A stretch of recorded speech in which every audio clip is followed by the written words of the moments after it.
guys, welcome back to Auto Repair guys. Thank you guys for watching and subscribing to the channel. In today's video guys, we'll be working on a Dodge Dart and we'll show you how to remove and replace the air filter, engine air filter. But that same engine guys has been used on so many vehicles. One of them is like Dodge Dart, Jeep Cherokee, Chrysler 200, Jeep Compass, Jeep Renegade and even Fiat 500X. So if you have one of those, the video should be helpful guys. We'll have more than 200 videos on this engine guys alone, and more than 200 videos on every car we get at the shop, because our mission is to save you guys as much money as we can. So please subscribe to the channel, like the video, and if you have any questions or recommendations, leave a comment below. So let's start on it now.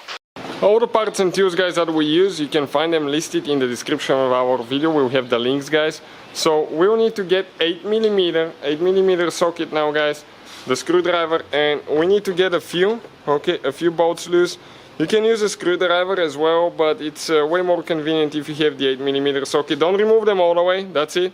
Okay, when you start seeing the thread, okay, stop guys, because they'll just stay on the cover. That way you don't lose them, because it's super easy to lose those and you don't want that to happen.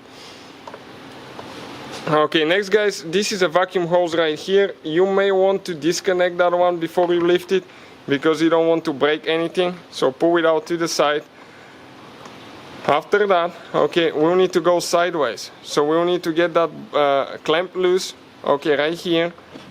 So we can pull like that, or you don't even need to get the clamp loose. You can just do it that way. Okay, this is guys the air filter here. You can see how terrible that thing is. Okay, definitely moist guys. So we need to definitely replace that thing. That's how you remove it guys. I'll go ahead, get a new one.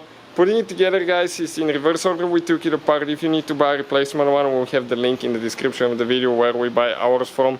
So thank you guys for watching. Please subscribe to the channel for more videos and see you guys next time.